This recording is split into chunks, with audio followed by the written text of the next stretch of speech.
Olá! Hoje nós vamos falar de um tema que não é muito comum de você encontrar no YouTube. Não é muito específico da doutrina espírita, apesar que o embasamento de todas as nossas vidas está exatamente nele. Na nossa vida diária, a gente trabalha muito, estuda para ter uma formação, para conseguir um emprego bom, para ter um desenvolvimento profissional. Na medida que nós vamos trabalhando e esses resultados vão vindo, e nós começamos a ter um emprego efetivamente, começamos a ter aquilo que a gente chama de crédito no mercado. Ou seja, o meu nome está limpo, eu tenho uma profissão, eu ganho um dinheiro para que eu possa comprar as coisas e pagar, logicamente, então aí eu começo a ter crédito. O que acontece quando eu gasto mais do que eu tenho? Eu fico em débito, eu fico devendo para banco, devendo para cartão de crédito, devendo para o mercado de forma geral, às vezes devendo para um amigo. Isso é uma prática, é muito comum no Brasil, em todos os países do mundo. E hoje eu vim falar de um outro tipo de crédito, ou, em alguns casos, um outro tipo de débito. Eu vou falar para vocês dos créditos espirituais, ou dos débitos espirituais. Vocês já pararam para pensar? Nós, dentro da doutrina espírita, nós aprendemos que Deus rege o universo com uma única lei, causa e efeito. Ou seja, aquilo que eu fizer, eu recebo de volta. Ação e reação, mais física. Para mim receber uma coisa boa, eu tenho que fazer uma coisa boa primeiro. E nós, dentro da nossa evolução, da nossa vida de encarnado, e tenho a certeza que todos aqueles que estão me vendo hoje, ou que um dia vão me ver, estão passando por esse processo que é um processo de evolução. E na medida que vão amadurecendo moralmente, automaticamente vão tendo condições de tomar decisões em suas vidas para fazer o bem. Para fazer o bem para as outras pessoas, para fazer o bem a si mesmo e comungar uma vida de harmonia, de tranquilidade, de paz e de sabedoria. Na medida que eu tenho a oportunidade de ajudar alguém, praticar a caridade, eu vou acumulando créditos espirituais. Ou seja, quanto mais eu puder ajudar, quanto mais eu for honesto, quanto mais eu for caridoso, quanto mais eu aproveitar as inúmeras oportunidades que nós temos em nossas vidas para a prática do bem, mais créditos espirituais nós vamos ter. Ou seja, na nossa contabilidade com Deus, vai entrando sempre um pouquinho desse crédito a nosso favor, dentro do nosso processo evolutivo. Da mesma maneira, acontece quando nós não aproveitamos, quando nós fazemos coisas ruins. Aí eu costumo sempre brincar com as pessoas que nós estamos gastando os poucos créditos que nós temos. E se eu não tenho crédito? Se eu sou uma pessoa não muito boa, uma pessoa orgulhosa, vaidosa, se eu sou uma pessoa que não pratica o bem, na maioria das vezes pelo menos, que direito eu tenho de pedir alguma coisa a Deus? Como eu posso esperar que Deus permita que eu seja uma pessoa feliz, que Deus permita que eu seja uma pessoa financeiramente boa, que Deus permita que quando vier algum tipo de doença eu seja poupado, se eu não tiver créditos? Muitos poderão dizer: Deus nos ajuda mais do que a gente precisa. A sua benevolência está sempre presente. Concordo com isso. Mas tudo tem um limite.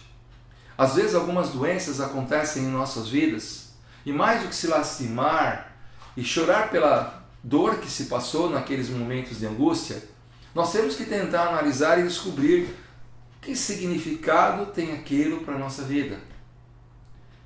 Mas por que eu estou procurando enfocar isso hoje para vocês? Semana passada eu tive um problema de saúde. Minha pressão chegou a 22, eu tive rompimento dos vasos nasais, hemorragia, muito sangramento. Fui levado às pressas para o hospital, onde eu fiquei 4 ou 5 horas em observação. Saí de lá meio assustado, eu confesso. Mas no momento que eu estava deitado na cama, eu estava tentando entender quais as razões por que eu estava passando aquilo. E aí, conversando com o meu mentor, ele me fez só uma pergunta. Você já agradeceu a Deus pelo seu sangue? Você agradeceu a Deus pelo rompimento desse vaso do seu nariz? Porque se não fosse ele, você estaria provavelmente acamado com um AVC. O que me foi confirmado por um médium depois, uma pessoa que eu amo muito, que realmente isso iria acontecer. E até ele brincou, a sabedoria da espiritualidade superior foi muito benévola com você. Você gastou teus créditos.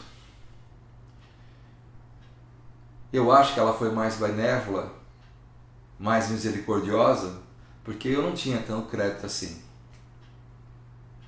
Então, eu entendo que a vida vai nos mostrando, através, às vezes, ou muitas vezes, das dores físicas, que nós precisamos rever um pouco daquilo que nós estamos fazendo.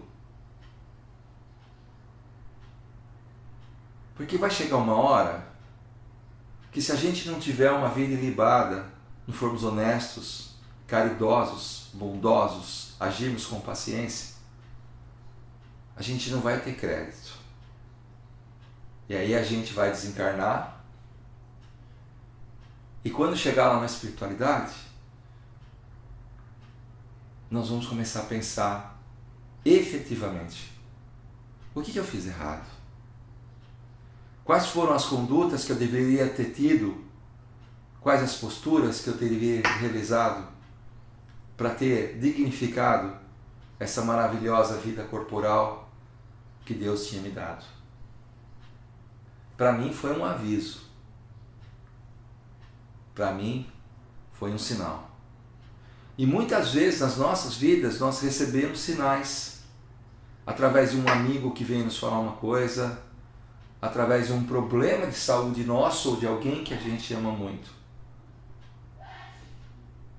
Muitas vezes nós perdemos um ônibus, o nosso carro quebra, e essa situação em si evita que tenhamos um acidente, que passemos por uma situação difícil. A nossa poupança espiritual deve ser o nosso maior objetivo na vida, porque ela representa os valores morais que nós conseguimos praticar em relação aos defeitos morais que a gente deixa de realizar. Obrigado, meu Deus, pela força, por tudo que você me dá dia a dia. Eu sou muito feliz por estar aqui hoje, podendo dar esse testemunho a todos vocês. Eu amo muito a Jesus, eu amo muito a Maria. Agradeço pela minha família, pelos meus amigos, por todos aqueles que têm a oportunidade de assistir ou estar falando agora. E se vocês gostarem, divulguem. Falem abertamente. Eu vi um vídeo de um cara meio maluco, mas que ele tem umas ideias legais. Porque as minhas ideias não são minhas. Elas são da nossa doutrina. Elas são baseadas nos ensinamentos de Jesus. E Deus é tão bom, é tão misericordioso, que Ele permite que nós, pessoas frágeis, simples e muitas vezes ignorantes e limitadas, possamos contribuir com a sua obra. Obrigado a todos, muita paz, muita luz no caminho de todos nós. Que nunca esqueçamos de agradecer as imensas benéficas que a vida nos traz todos os dias. através da misericórdia do Pai poderoso. Um beijo a todos do fundo do meu coração. Shalom.